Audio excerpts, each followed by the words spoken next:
Hello hello everyone. तो आज हम जो चैप्टर हमारा स्टार्ट कर रहे थे, चैप्टर जो चल रहा था हमारा करंट इलेक्ट्रिसिटी, उसके अंदर आगे कंटिन्यू डिस्कशन करेंगे। तो आज जो हम स्टार्ट करने जा रहे हैं वो स्टार्ट करने जा रहे हैं किसको, कूलम्ब्स लॉ को। तो देखिएगा, अब हम स्टार्ट कर रहे हैं कूलम्ब्स लॉ, जिसे हम बोलते हैं, या सिंपल सा मैं बोलूँ आपको, कूलम्ब्स लॉ का डिस्कशन करें, या मैं डिस्कशन करूँ इलेक्ट्रोस्टैटिक फोर्स को। ठीक है, अगर इलेक्ट्रोस्टैटिक फोर्स का डिस्कशन किया जाए, कूलम्ब्स लॉ का डिस्कशन किया जाए, दोनों हम सेम चीज़ का डिस्कशन करेंगे। तो यहाँ देखो क्या है, अगर मैं सिंपल सा बोलूँ, जैसा अभी तक हमने जो हमारी प्रीवियस क्लासेस थी उनमें जो डिस्कशन किया गया था, तो उन सब में हमने क्या पढ़ा था, हमने पढ़ा था कि जब भी जैसे ग्रेविटेशनल फोर्स के अंदर हम क्या पढ़ते हैं कि दो मासेस के बीच में लगने वाला जो फोर्स होता है वो कौन सा होता है, ग्रेविटेशनल फोर्स। सेम ऐसे कैसे जो कूलम्ब्स लॉ है उसमें क्या बताया गया, उसमें बताया है कि जब दो चार्ज पार्टिकल, जैसे मैंने लास्ट डिस्कशन जो किया था वो चार्ज का किया था, जैसे मैंने यहाँ पर क्या करा है, दो चार्ज रिप्रेजेंट किए हुए हैं Q1 एंड Q2, दोनों एक दूसरे से पर्टिकुलर डिस्टेंस पर रखे हुए हैं। कितनी डिस्टेंस पर, R डिस्टेंस पर। तो अगर दो चार्ज या दो से अधिक चार्ज प्रेजेंट हैं, तो मैं सिंपल सा अभी हम डिस्कशन कर रहे हैं मिनिमम चार्जेस का। जैसे मिनिमम दो चार्ज जब यहाँ प्रेजेंट हैं, एक Q1 एक Q2, दोनों एक पर्टिकुलर डिस्टेंस पर प्रेजेंट हैं, तो इनके बीच में जो लगने वाला फोर्स होगा वो कौन सा फोर्स कहलाएगा, इलेक्ट्रोस्टैटिक फोर्स। जैसे मैं सिंपल सा कहूँ, यहाँ जो Q1 चार्ज है वो मान लीजिए 2 सेकंड के लिए अगर मैं पॉजिटिव चार्ज ले रहा हूँ और Q2 नेगेटिव चार्ज ले रहा हूँ, तो आप जानते हैं कि इस पर लगने वाला जो फोर्स होगा वो फोर्स किधर होगा, टुवर्ड्स सेंटर, मतलब इन दोनों को ज्वाइन करने वाली लाइन के आएगा। तो देखो, सबसे पहले तो मैं बात करूँ जो इलेक्ट्रोस्टैटिक फोर्स है, वो इलेक्ट्रोस्टैटिक फोर्स कैसे लगेगा। तो मैं मान लीजिए, अगर मान लीजिए दोनों प्लस चार्ज लेता तो फोर्स की डायरेक्शन किधर होती, अवे फ्रॉम, दोनों एक दूसरे चार्ज पार्टिकल एक दूसरे को रिपेल करेंगे, तो ये Q1 चार्ज इसको रिपेल करेगा इस डायरेक्शन में, ठीक है, और Q2 चार्ज को जो रिपेल करेगा हमारा फोर्स, वो Q1 चार्ज वो किधर करेगा, इस डायरेक्शन में। बात समझ में आ रही है। तो ये लगने वाला जो फोर्स होगा वो कौन सा फोर्स कहलाएगा, मेरा इलेक्ट्रोस्टैटिक फोर्स। अब बात सुनिएगा, इलेक्ट्रोस्टैटिक फोर्स जो लगता है, देखो सबसे पहले तो मैं बेसिक से बात करूंगा। यहाँ पर जो इलेक्ट्रोस्टैटिक फोर्स है हमारा, वो फोर्स क्या होता है, डायरेक्टली प्रोपोर्शनल होता है किसके, प्रोडक्ट ऑफ चार्जेस। तो जो मेरा चार्ज Q1 है और Q2 है, दोनों के अमाउंट को मल्टीप्लाई करेंगे हम, उसके डायरेक्टली प्रोपोर्शनल होगा। और अकॉर्डिंग टू कूलम्ब्स लॉ, जो फोर्स है वो उनकी जो डिस्टेंस है उनके बीच की, उनकी डिस्टेंस के स्क्वायर के इन्वर्सली प्रोपोर्शनल होता है। यहाँ तक बात समझ में आ गई। तो अगर मैं दोनों क्वांटिटी को जब साथ में लिखूंगा तो हमारे पास फोर्स किसके डायरेक्टली प्रोपोर्शनल आ जाएगा, Q1 Q2 upon R square. यहाँ तक बात समझ में आ गई होगी आपको। जो मेरे पास फोर्स आ चुका है वो कितना आ चुका है, वो आ चुका है sir Q1 Q2 upon R square. अब अगर यहाँ तक बात आपको समझ में आ गई है, तो देखो यहाँ पर जो ये अभी मैंने यहाँ पर आपको केवल क्वांटिटी के बारे में बताया है, अभी डायरेक्शन वगैरह सबके बारे में डिस्कशन हम अलग से करेंगे। देखो यहाँ तक अगर आपको बात समझ में आ गई है कि फोर्स कितना है सर, फोर्स आ गया हमारे पास Q1 Q2 upon R square. अब देखिए, अगर मैं आपसे बोलता हूँ कि इस प्रोपोर्शनलिटी को हटाएंगे तो यहाँ कॉन्स्टेंट आ जाएगा, तो कॉन्स्टेंट को हम रिप्रेजेंट कर रहे हैं K से।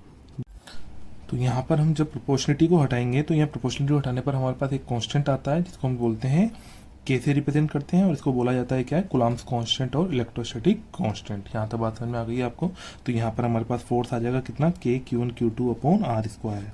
ये हमने हमारे फोर्स का मैग्नीट्यूड निकाल लिया है, हमने फोर्स के मैग्नीट्यूड को रिप्रेजेंट कर दिया है। अभी डायरेक्शन की कोई बात नहीं हुई है, डायरेक्शन को हम देखेंगे अभी किस तरह से, चार्ज के थ्रू देखेंगे उसको। पहले यहाँ तक बात समझ में आ गई है आपको। अब देखो यहाँ पर जो ये K कांस्टेंट है, इसकी वैल्यू कितनी होती है, 1/4πε0।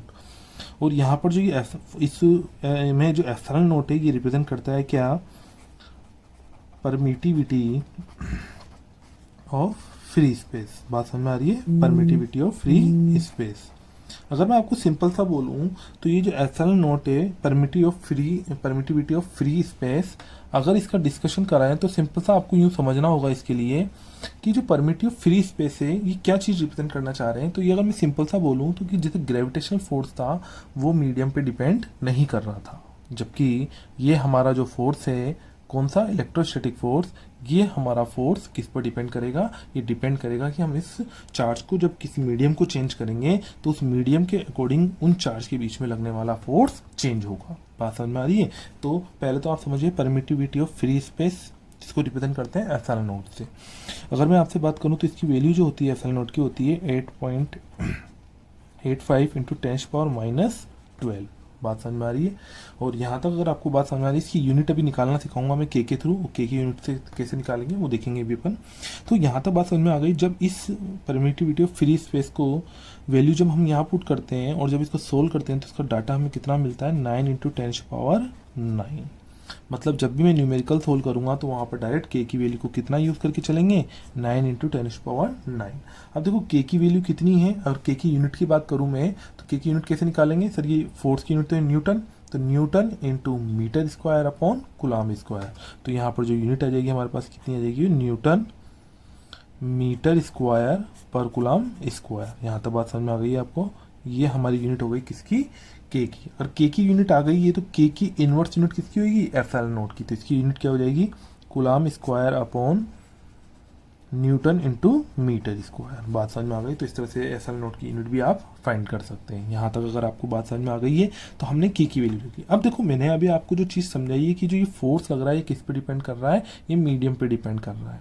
तो देखो अगर आपके सामने कभी भी एग्जाम में क्वेश्चन आएगा तो जैसे epsilon not of free space लिखा है, परमिटिविटी ऑफ फ्री स्पेस, तो ये अगर मैं साथ में अगर आपको बात करूँ कि ये जो के है ये किस पे, ये सारा टोटली मीडियम पे डिपेंड कर रहा है। तो जैसे मान लीजिए मैंने एक मीडियम लिया, ऐसा आपके सामने मैंने ये एक मीडियम लिया और इस मीडियम के अंदर मान लीजिए ये जो मीडियम है मेरा, इस मीडियम के अंदर मैंने क्या करा, इस सिस्टम को उठाया, दो चार्ज के सिस्टम को उठाया और यहाँ ला के रख दिया। मान लीजिए ये चार्ज Q1 था और ये चार्ज Q2 था और दोनों चार्ज एक दूसरे से किसी पर्टिकुलर डिस्टेंस r पर प्रेजेंट थे। बात समझ में आ रही है। अब जिस मीडियम के अंदर लाया गया तो वो मीडियम की परमिटिविटी तो अलग होगी। तो हम क्या करेंगे, हम जो यहाँ के यूज़ कर रहे थे वो ये के यूज़ ना कर कर वो के किस तरह से रिप्रेजेंट कर रहा हूँ, देखो मैं के dash Q1 Q2 upon r square. यहाँ तक बात समझ में आ रही है। अब जो ये के डैश यूज़ किया जा रहा है, ये के डैश क्या है, इसकी वैल्यू होती है हमारे पास, देखिएगा इस के की वैल्यू होती है हमारे पास के डैश इज इक्वल टू 1/4πε0 बात समझ में आ रही है। अगर मैं यहाँ पर सिंपल सा बोलूँ तो मैं इसको और क्या लिख सकता हूँ, मैं इसको लिख सकता हूँ 1/4πε। ये जो यहाँ एप्सिलॉन है ये एप्सिलॉन किसके बराबर आ रहा है, εr। अगर मैं बोलूँ ये जो ई लिख रहे हैं परमिटिविटी, ये कहलाएगी हमारी परमिटिविटी ऑफ मीडियम। बात समझ में आ रही है। तो यहाँ पर अगर बात की जाए परमिटिविटी ऑफ मीडियम, अगर यही मीडियम मेरा कौन सा हो जाएगा, अगर मीडियम हमारा एयर हो जाएगा तो इस एप्सिलॉन आर की वैल्यू कितनी हो जाएगी, 1 हो जाएगी। बात समझ में आ रही है।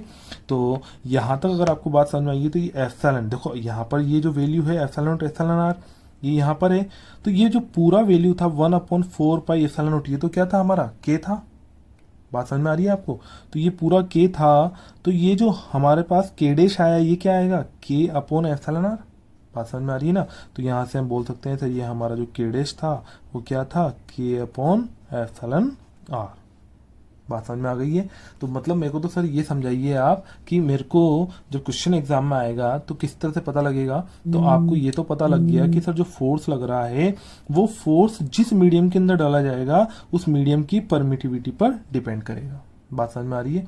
तो डायरेक्ट उस मीडियम की परमिटिविटी को पुट कर देंगे और उसके अकॉर्डिंग हमारा के फैक्टर में आ जाएगा। बात समझ में आ रही है। यहाँ तक बात समझ में आ गई है आपका। तो देखो ये जो फोर्स आ चुका है हमारा, force between two charge particle present in a medium. बात समझ में आ रही है।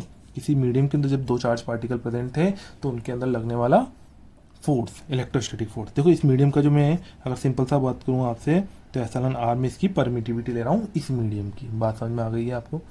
यहाँ तक अगर आपको मेरी बात समझ में आ गई है तो देखो यहाँ तक हमने जो डिस्कशन करा इलेक्ट्रोस्टैटिक फोर्स का, उसमें सबसे पहले तो दो चार्ज के बीच में लगने वाले फोर्स का डिस्कशन करा हमने कि उनके बीच में लगने वाला फोर्स कितना है, के Q1 Q2 upon r square.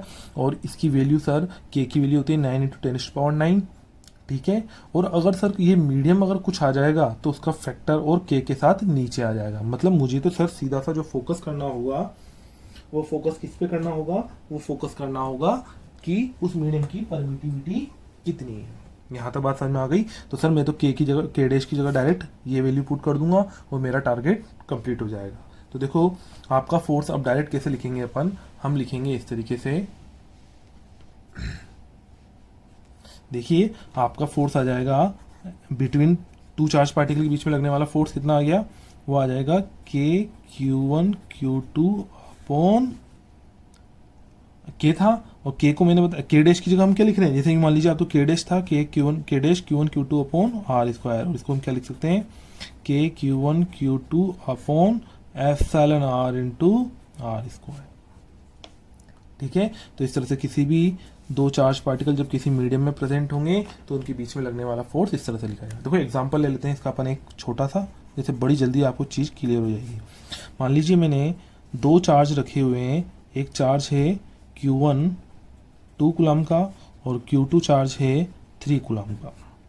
बात समझ में आ रही है? अभी देखो मैंने डायरेक्शन का डिस्कशन नहीं किया है, अभी आप खुद बताएंगे कि इनका जो फोर्स की वो डायरेक्शन कैसे निकालेंगे। और ये दोनों चार्ज जो रखे हुए हैं ये मैंने रख रखे हैं आपके 2 कूलम चार्ज और 3 कूलम चार्ज था, और दोनों को मैंने रखा हुआ है कितनी डिस्टेंस पर, 1 मीटर डिस्टेंस पर। ठीक है, और ये जिस मीडियम में प्रेजेंट है चार्ज पार्टिकल, ये इसको नहीं समझिए आप कि ये दो चार्ज पार्टिकल थे Q1 और Q2 और जो 1 मीटर डिस्टेंस पर रखे हुए थे।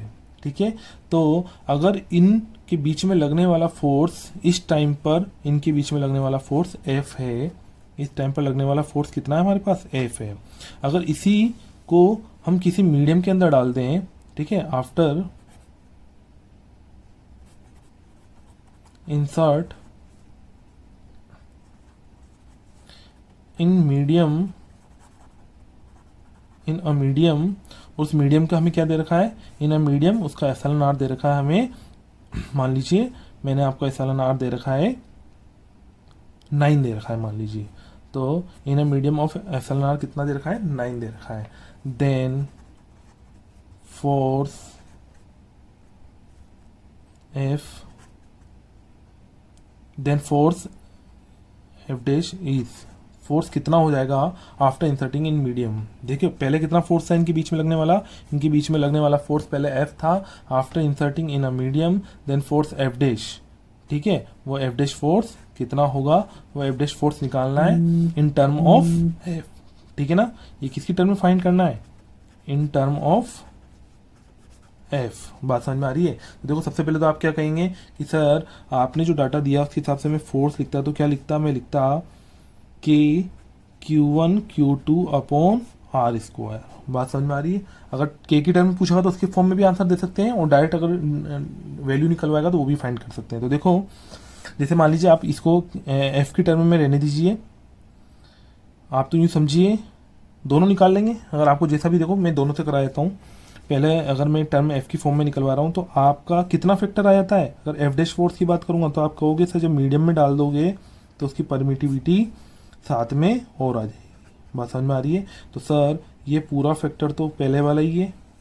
बात समझ में आ रही है? अगर ये पहले वाला ही फैक्टर है हमारे पास तो हमारा जो फोर्स होगा वो कितना हो जाएगा, एफ अपॉन एप्सिलॉन आर। तो मेरी वैल्यू कितनी आ जाएगी, एफ बाई 9। जो फोर्स पहले लग रहा था उसका 1/9 टाइम्स हो जाएगा जो पहले वाला फोर्स था। और डाटा अगर अपन को सोल्व करके निकालना है तो सिंपल सा क्या करेंगे, वैल्यूज पुट कर दें और सोल्व कर लेंगे। देखो मैं डाटा पुट कर रहा हूँ, आंसर बताइएगा आप। इसका आंसर आ जाएगा एफ इजिकल टू के की वैल्यू 9 इंटू 10⁻9, Q1 कितना है 2, Q2 कितना है 3 अपॉन आर की इसकी वैल्यू कितनी है 1 का स्क्वायर, और एप्सिलॉन आर कितना है 9। तो 9 से 9 की नमस्ते कौन से सोल्व आउट करेंगे तो कितना आ जाएगा 3 2 जा 6, 6 इंटू 10⁻9 न्यूटन। बात समझ में आ रही है? तो इस तरह से आपसे अगर फोर्स निकलवाएगा तो आप निकाल सकते हैं, कोई दिक्कत नहीं है। तो इस तरह से हम जब भी हमें फोर्स निकालना होगा दो चार्ज पार्टिकल के बीच में निकालेंगे। अब सर आपने डायरेक्शन का डिस्कशन अभी तक नहीं किया, तो देखो डायरेक्शन का डिस्कशन अब कर रहा हूं मैं। बताओ यहाँ पर ये दोनों चार्ज पार्टिकल कैसे थे मेरे पास, दोनों चार्ज पॉजिटिव चार्ज थे, ये भी पॉजिटिव चार्ज था सर और ये भी पॉजिटिव था। तो दोनों चार्ज एक दूसरे को रिपेल करेंगे, तो ये चार्ज पार्टिकल इस चार्ज पार्टिकल को इस डायरेक्शन में रिपेल करेगा, ठीक है, और ये चार्ज पार्टिकल इस चार्ज पार्टिकल को रिपेल करेगा। अब देखो ये जो फोर्स है ये ग्रेविटेशनल फोर्स की तरह है। ग्रेविटेशनल फोर्स दोनों चार्ज पार्टिकल, दोनों मास पार्टिकल पे लगता था, ठीक है, दोनों मास पार्टिकल पे लगता था। मान लीजिए जैसे ये मास m1 था तो m1 पर किसके कारण लगता था, m2 के कारण लगता था। और अगर मैं बात करूं m2 पर लग रहा है तो वो m1 के कारण लगता था। यहाँ तक बात समझ में आ रही है?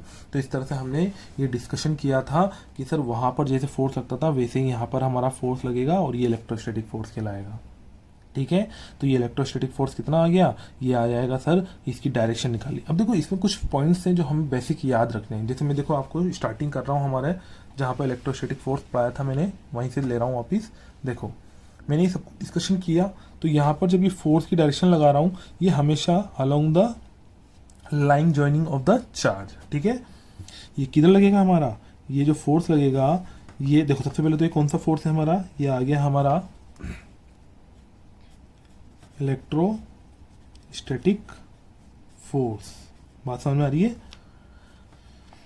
अलोंग द डायरेक्शन लिख रहा हूं मैं, along the direction of line joining of charges, line joining of charges, जिस लाइन से चार्जेस जुड़ रहे हैं उन चार्जेस की जो लाइन ऑफ ज्वाइनिंग है उस डायरेक्शन में ही, उस लाइन पर ही लगेंगे, चाहे वो एट्रैक्टिव नेचर के हो चाहे रिपल्सिव। जैसे देखो मैं यहाँ पर सिंपल सा बता देता हूँ आपको कि ये पॉजिटिव चार्ज है और इधर वाला पॉजिटिव चार्ज है, तो सर ये एक दूसरे को रिपेल करेंगे, तो इन पर लगने वाला जो फोर्स होगा वो इस डायरेक्शन में आएगा। अगर सर ये एक पॉजिटिव चार्ज है और एक ये नेगेटिव चार्ज है, तो पक्का है सर ये एक दूसरे को क्या करेंगे, अट्रैक्ट करेंगे। तो इस पर इधर लग रहा होगा और इस पर इधर लग रहा होगा, दोनों को ज्वाइन करने वाली लाइन पर ही लगेगा। पर बात समझ में आ रही है। तो ये इस डायरेक्शन में लग रहा होगा, कोई दिक्कत नहीं है। इसको कई बुकों में आप पढ़ेंगे तो इस तरह से लिखा हुआ दिखेगा कि फोर्स ऑन डी चार्ज 1 है हमारा, तो force on charge 1 due to 2। First पे देखो इसमें पढ़ने का तरीका क्या होता है, ये जो 1 बता रहा है हमें, ये बता रहा है कि फोर्स लग रहा है 1 पर ड्यू टू चार्ज 2। सेम यहाँ पर क्या लिखेंगे, force on charge 2 due to 1। बात समझ में आई आपको। तो इस तरह से सर हमने यहाँ पर फोर्स निकाल लिया, इलेक्ट्रोस्टैटिक फोर्स। अब देखो ये जो फोर्स हैं ये दोनों फोर्स अलग अलग चार्ज पार्टिकल पे लग रहे हैं, तो याद रखिएगा ये न्यूटन थर्ड लॉ को फॉलो करेंगे, ठीक है। न्यूटन थर्ड लॉ क्या बोलता है, action every action equal and opposite reaction. तो मैं यहाँ पे सिंपल सा बोलूँ, अगर ये एक्शन है यहाँ तो ये इसका क्या है, रिएक्शन। और दोनों डिफरेंट डिफरेंट बॉडी पर लगनी चाहिए, अलोंग द लाइन ज्वाइनिंग होना चाहिए। ये सारे जो पॉइंट्स हैं हमारे ये यहाँ पर फुलफिल करते हैं, जो ग्रेविटेशन के अंदर पड़े थे वो सारे पॉइंट यहाँ पर फुलफिल होंगे। बात समझ में आ रही है। अगर यहाँ तक बात समझ में आ रही है आपको, तो एक चीज और ध्यान रखिएगा कि इससे पहले वाला जो डिस्कशन था आपका ग्रेविटेशनल फोर्स, वो हमेशा कौन से नेचर का होता था, अट्रैक्टिव नेचर का, जबकि यहाँ पर इलेक्ट्रोस्टैटिक फोर्स रिपल्सिव और अट्रैक्टिव दोनों नेचर में होगा। यहाँ तक बात समझ में आ गई आपको। यहाँ पर देखो साथ के साथ ये टर्म रह गई है, आर आप लिख लीजिएगा, ऐसा हालांकि आप सब जानते हैं यहाँ पर, ठीक है। आर क्या रिप्रेजेंट कर रहा है, डिस्टेंस बिटवीन टू चार्ज। बात समझ में आ रही है, ये आपको बात समझ में आ गई होगी। यहाँ तक आपने डिस्कशन अभी किया, ये इलेक्ट्रोस्टैटिक फोर्स को पढ़ा, यहाँ तक कोई दिक्कत नहीं है। तो आप इलेक्ट्रोस्टैटिक फोर्स को बस बेसिकली इतना समझिएगा कि सर जब भी कोई दो चार्ज पार्टिकल हैं वो किसी पर्टिकुलर डिस्टेंस पर रखे हुए हैं तो उनके बीच में एक फोर्स लगेगा जिसे इलेक्ट्रोस्टैटिक फोर्स कहते हैं। अब देखो मैं अगर आपको सिंपल सा बोलूँ कि एक पॉजिटिव चार्ज दूसरे पॉजिटिव चार्ज को रिपेल कर रहा है, तो हम क्या फील करेंगे जनरली। अगर मैं आपको दो चार्ज पार्टिकल दे रहा हूँ तो आप देखेंगे वो एक दूसरे से दूर जा रहे होंगे। बात समझ में आ रही है। तो किस फोर्स के कारण जा पा रहे हैं, वो इलेक्ट्रोस्टैटिक फोर्स के कारण एक दूसरे से दूर जा रहे हैं। बात समझ में आ गई।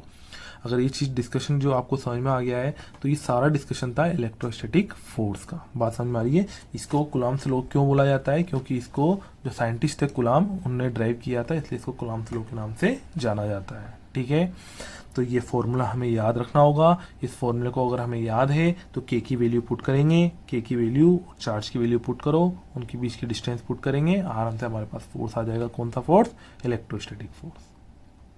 बात समझ में आ गई। इसको अगर मैं सिंपल सा आपसे अगर थोड़ा सा और डिस्कशन किया जाए, परमिटिविटी ऑफ फ्री स्पेस जैसे मैंने एप्सिलॉन बोला, और यहाँ जो है एप्सिलॉन आर जो हमारे पास जो एप्सिलॉन था परमिटिविटी ऑफ मीडियम, वो कैसे लिख रहे हैं हम। तो मैं सिंपल सा सबसे पहले तो आपसे बोलूँ मैं यहाँ पर कि हमारे पास जो ये एप्सिलॉन आर है, ठीक है, तो अगर मैं सिंपल सा बोलूँ आपसे एप्सिलॉन आर की वैल्यू 1 होती है फॉर एयर मीडियम। बात समझ में आ रही है, फॉर एयर मीडियम। बात समझ में आ रही है, ये होती है। वहीं अगर मैं आपसे बोलूँ कि ये तो हो गई एयर मीडियम के लिए। ऐसे अलग अलग मीडियम्स के लिए वाटर के लिए भी यूज़ की जाती है, उसके लिए 81 आती है। ऐसे अलग अलग मीडियम्स की अलग अलग यूज़ की जाती है। एक्चुअल डाटा नहीं है, 81 समथिंग होता है, पर इसे अलग अलग डाटा से होता है। हमने को याद नहीं है, हमें एग्जाम में दिया जाएगा, हम उसको यूज़ करेंगे और क्वेश्चंस को सॉल्व कर लेंगे, ठीक है ना। तो हमें तो बस इतना ध्यान रखना है सर कि हमें तो जो मीडियम गिवन होगा उसकी परमिटिविटी पुट कर देंगे। देखो ये एफएलएन आर है ना, एयर में 1 रहता है ये, तो अगर एयर मीडियम के लिए देखेंगे तो एफएलएन आर की तो वैल्यू 1 हो जाएगी, तो डायरेक्ट कितना आ जाएगा मेरे पास। तो जो ये फोर्स लिखा हमने के Q1 Q2 upon r square, ये कौन से मीडियम में आ जाएगा हमारा, एयर मीडियम के अंदर। अगर दो चार्ज पार्टिकल नॉर्मली एक दूसरे से पर्टिकुलर डिस्टेंस पर रखे हुए हैं इन एयर या वैक्यूम, बात समझ में आ रही है ना, वैक्यूम के लिए भी वही रहेगा और एयर के लिए भी वही रहेगा। तो फॉर वैक्यूम और फॉर एयर मीडियम दोनों के लिए फोर्स कितना आएगा हमारे पास, के Q1 Q2 upon r square. और जैसे ही मीडियम चेंज होगा इसकी वैल्यू चेंज हो जाएगी। यहाँ तक बात समझ में आ गई आप सभी को। तो अगर ये बात समझ में आ गई है मेरे इलेक्ट्रोस्टैटिक फोर्स की, तो कैसे डिपेंड कर रहा था, तो यहाँ तक का डिस्कशन हो गया है। अब आगे हम डिस्कशन करेंगे नेक्स्ट पार्ट का। वो डिस्कशन किसका होगा हमारे पास, इलेक्ट्रिक फील्ड का। तो देखिएगा अब जो हम डिस्कशन करने जा रहे हैं वो किसे करने जा रहे हैं, इलेक्ट्रिक फील्ड का। अगर मैं आपसे सिंपल सा बोलूँ तो आपको अगर मेरा पढ़ाया हुआ इलेक्ट्रोस्टैटिक फोर्स समझ में आ गया था, तो अब जो हम डिस्कशन करने जा रहे हैं किसका करने जा रहे हैं, अब डिस्कशन हम इलेक्ट्रिक फील्ड का। अगर आपके सामने इलेक्ट्रिक फील्ड की बात की जा रही है तो मैं इसको किससे रिप्रेजेंट करूँगा, ई से।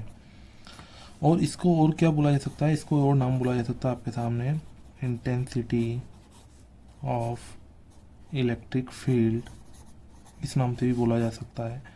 इन दोनों नाम से आपको कई जगह लिखा हुआ मिल सकता है। इसको हम किससे रिप्रेजेंट करते हैं, ई से रिप्रेजेंट करते हैं। अब बात सुनिएगा ये क्या चीज़ है। तो मैं अगर सिंपल सा आपसे बोलूँ, एक चार्ज दूसरे चार्ज को अपनी तरफ अट्रैक्ट कर रहा था, तो ऐसा कुछ उस चार्ज के सराउंडिंग में प्रेजेंट था, कोई एक इफेक्ट प्रेजेंट है, कुछ ऐसा उसके सराउंडिंग में जो एनवायरनमेंट बना हुआ है वहाँ कुछ ऐसा प्रेजेंट है जिस कारण वो चार्ज को अपनी तरफ अट्रैक्ट कर रहा है। तो वो क्या चीज़ थी, उस क्वांटिटी को हमने क्या बोला है, इलेक्ट्रिक फील्ड। जैसे मैं सिंपल सा आपसे अगर डिस्कशन करूँ, देखो मैं आपसे बोलूँगा क्या कि मान लीजिए मेरे पास एक चार्ज रखा हुआ है यहाँ पर Q, ठीक है। अगर मैं सिंपल सा बोलूँ, ये Q कैपिटल लेते हैं अपने यहाँ पर, मैंने आपको कैपिटल Q चार्ज दिया, ठीक है ना। और इस कैपिटल Q चार्ज के पास में मान लीजिए मैं कहता हूँ आपसे कि यहाँ पर अगर एक और कोई चार्ज Q चार्ज होता, मान लीजिए कितना चार्ज होता, Q चार्ज, तो अगर ये दोनों एक दूसरे से पर्टिकुलर r डिस्टेंस पर प्रेजेंट हैं तो इनके बीच में लगने वाला कुछ ना कुछ फोर्स होगा।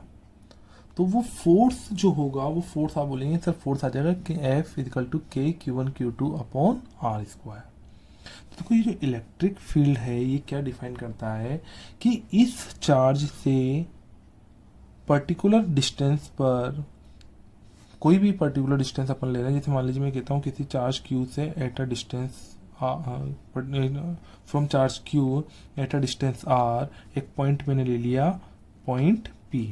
तो इस पॉइंट P पर लगने वाला, इस पॉइंट P पर जो फोर्स लग रहा होगा इस यूनिट चार्ज पर, अब ये यूनिट चार्ज बोल रहा हूँ मतलब मैंने इस चार्ज की वैल्यू कितनी ले ली, इस चार्ज की वैल्यू ले ली 1, ठीक है। तो ये Q0 रिप्रेजेंट कर रहे हैं अपने यहाँ पर। Q0 क्या है, ये यूनिट पॉजिटिव चार्ज, बात समझ में आ रही है, जिसकी वैल्यू कितनी लेके चलेंगे 1। क्यों ले रहे हैं, इसकी अकॉर्डिंग हमने इसकी डेफिनेशन इसको डिफाइन किया है कि अगर इसके सराउंडिंग में, Q चार्ज के सराउंडिंग में अगर किसी r डिस्टेंस पर हम फोर्स निकाल रहे हैं तो फोर्स पर यूनिट चार्ज जो होगा वही डिफाइन करेगा हमारे केस को, इलेक्ट्रिक फील्ड को, ठीक है। तो इसको सिंपल सा अगर डेफिनेशन बोलें तो क्या बोलेंगे, electric field at a point is defined as force per unit charge, force per unit charge, ठीक है। हम क्या डिफाइन कर रहे हैं, हम इलेक्ट्रिक फील्ड की डेफिनेशन इलेक्ट्रिक फील्ड को डिफाइन कर रहे हैं तो कैसे करेंगे, electric field at a point is defined as the force per unit charge at that point. बात समझ में आ रही है। अगर मैं सिंपल सा आपसे बोलूं तो इस Q चार्ज से r डिस्टेंस पर अगर कोई पॉइंट लिया गया तो वहां पर कितना फील्ड प्रेजेंट होगा तो वो इलेक्ट्रिक फील्ड क्या बोली हमने डेफिनेशन सर, उसकी डेफिनेशन है फोर्स जो लग रहा है वो कितने चार्ज पर, यूनिट चार्ज पर। तो फोर्स पर यूनिट चार्ज को मैंने क्या बोला, उसकी डेफिनेशन क्या हो जाएगी हमारे पास, इलेक्ट्रिक फील्ड। बात समझ में आ रही है। तो ये फोर्स पर यूनिट चार्ज कहलाएगा हमारा इलेक्ट्रिक फील्ड। अब देखो फोर्स आप जानते हैं इन दोनों के बीच में लगने वाला फोर्स कितना होगा, तो सर इस फोर्स की वैल्यू रखेंगे तो ये फोर्स कितना आ जाएगा, ये आ जाएगा k q naught q upon q naught, और k q naught upon r square तो था ही सही। बात समझ में आ रही है। तो ये फोर्स अपॉन चार्ज करा मैंने यहाँ से, तो ये क्यू नॉट से क्यू नॉट की क्या हो गई, नमस्ते। तो अगर यहाँ तक आपको मेरी बात समझ में आ रही है तो यहाँ से मेरे पास जो इलेक्ट्रिक फील्ड आएगा वो कितना आ जाएगा, k Q upon r square. अब देखो मैंने यहाँ पर इलेक्ट्रिक फील्ड डिफाइन कर दिया है, एक फॉर्मूला बना दिया कि इलेक्ट्रिक फील्ड किसी चार्ज क्यू से at a particular distance r कितना होगा, वो होगा के क्यू अपॉन आर स्क्वायर। देखो जब भी आपके सामने मैं इस तरह से लिखूं कि मान लीजिए एक चार्ज क्यू रखा है, इससे किसी आर डिस्टेंस पर कितना इलेक्ट्रिक फील्ड होगा, तो आप बोलेंगे इस जगह जो इलेक्ट्रिक फील्ड आएगा सर वो कितना आएगा, के क्यू अपॉन आर स्क्वायर। बात समझ में आ रही है। अगर ये बात आपको समझ में आ रही है तो अब बात सुनिएगा कि यहाँ पर इलेक्ट्रिक फील्ड की डायरेक्शन कैसे निकालेंगे। तो देखो सर हमने इलेक्ट्रिक फील्ड की डायरेक्शन फोर्स की डायरेक्शन के अकॉर्डिंग आएगी, तो फोर्स की डायरेक्शन जिधर होगी उधर ही किसकी डायरेक्शन होगी, इलेक्ट्रिक फील्ड की। तो ये यूनिट पॉजिटिव चार्ज है, तो ये पॉजिटिव चार्ज था और ये पॉजिटिव चार्ज है, तो ये चार्ज इस चार्ज को क्या करेगा, रिपेल कर रहा होगा। तो सर इस पर फोर्स लग रहा होगा इस डायरेक्शन में। बात समझ में आ रही है। तो सर फोर्स जिस डायरेक्शन में होगा उस चार्ज पार्टिकल पर, उस पॉइंट पर इलेक्ट्रिक फील्ड की डायरेक्शन भी किधर ही होगी, उसी डायरेक्शन में होगी। बात समझ में आ गई। तो सिंपल सा मैं बोलूँ इस पॉइंट पर इलेक्ट्रिक फील्ड की डायरेक्शन किधर आएगी, सर इस डायरेक्शन में आएगी। बात समझ में आ गई। तो जब भी अब इससे जितने भी आर डिस्टेंस पर जितने भी पॉइंट होंगे ना, उन सब जगह पर सेम इलेक्ट्रिक फील्ड आएगा, और वो कितना आएगा, वो आएगा सर के क्यू अपॉन आर स्क्वायर। इसकी यूनिट बता दीजिए, तो यूनिट बता देंगे आप, क्या हो जाएगी, न्यूटन पर कूलम। बात समझ में आ रही है। इसकी यूनिट बता सकते हैं न्यूटन पर कूलम। अब हमें ये बेसिक फॉर्मूला याद रखना है एक तो, और एक यूनिट चार्ज के मतलब एक पॉइंट चार्ज के से आर डिस्टेंस पर कितना इलेक्ट्रिक फील्ड होगा। ठीक है, ये लिख रहा हूं मैं यहाँ पर, देखो इलेक्ट्रिक फील्ड ड्यू टू, दिख रहा है सभी को, electric field due to a point charge. बात समझ में आ रही है। एक पॉइंट चार्ज के कारण इलेक्ट्रिक फील्ड कितना होगा, वो इलेक्ट्रिक फील्ड कितना होता है, के क्यू अपॉन आर स्क्वायर। यहाँ तक आपको मेरी बात समझ में आ गई होगी। तो ये हमने सीख लिया कि किसी चार्ज के कारण जो लगने वाला फोर्स है वो कितना है, वो उस फोर्स पर यूनिट चार्ज कितना है, वो है सर के क्यू अपॉन आर स्क्वायर। बात समझ में आ गई है आपको। यहाँ तक मेरी, अगर आपको मेरी बात समझ में आ गई है तो ये हमने डिस्कशन किया इलेक्ट्रिक फील्ड का। अब देखो ये जो डिस्कशन हुआ है इसके आगे हमें काफ़ी डिस्कशन करना होगा इलेक्ट्रिक फील्ड के बारे में। अभी तो आपको ये समझ में आया सर मुझे इलेक्ट्रिक फील्ड मिलता है, मतलब एक फील्ड, मुझे ग्रेविटेशनल फील्ड था तो अर्थ क्या करती थी, अपनी तरफ अट्रैक्ट करती थी। देखो मैं छोटा सा एक एग्जाम्पल दे रहा हूँ आपके सामने अर्थ के ग्रेविटेशनल फील्ड को बना के। जैसे मान लीजिए अर्थ थी हमारी और इस अर्थ का सेंटर ये था। आप जानते हैं अगर यहाँ m मास का ऑब्जेक्ट रखते थे तो उस m मास के ऑब्जेक्ट को अर्थ अपनी तरफ अट्रैक्ट करती थी। बात समझ में आ रही है। और कितने फोर्स है, mg फोर्स। तो ये जो फोर्स लग रहा है यहाँ पर वो फोर्स कौन सा होता था, ग्रेविटेशनल फोर्स। और सेम यहाँ पर अगर मैं बोलूँ जो ये ग्रेविटेशनल फोर्स है तो फोर्स पर यूनिट मास वहाँ पे क्या कहलाता था, ग्रेविटेशनल फील्ड कहलाता था। मतलब आप तो सिंपल सा ये समझिए जैसे अर्थ इसको अपनी तरफ अट्रैक्ट कर रही है, वैसे अगर ये एक नेगेटिव चार्ज होता तो ये ये जो अगर एक नेगेटिव चार्ज होता क्यू, तो ये इस पॉजिटिव चार्ज को अपनी तरफ अट्रैक्ट करता, और अगर ये पॉजिटिव चार्ज है तो ये इस पॉजिटिव चार्ज को रिपेल करेगा। यहाँ तक बात समझ में आ गई है। तो अभी तो आपको सिंपल सा इतना सा ध्यान रखना है कि सर अगर मैं सिंपल सा बात करूँ तो इलेक्ट्रिक फील्ड कितना होता है, इलेक्ट्रिक फील्ड होता है फोर्स पर यूनिट चार्ज। बात समझ में आ गई है, इसकी यूनिट समझ में आ गई है। और ये कौन सी क्वांटिटी है, ये हमारी वेक्टर क्वांटिटी है। बात समझ में आ रही है ना, वेक्टर क्वांटिटी।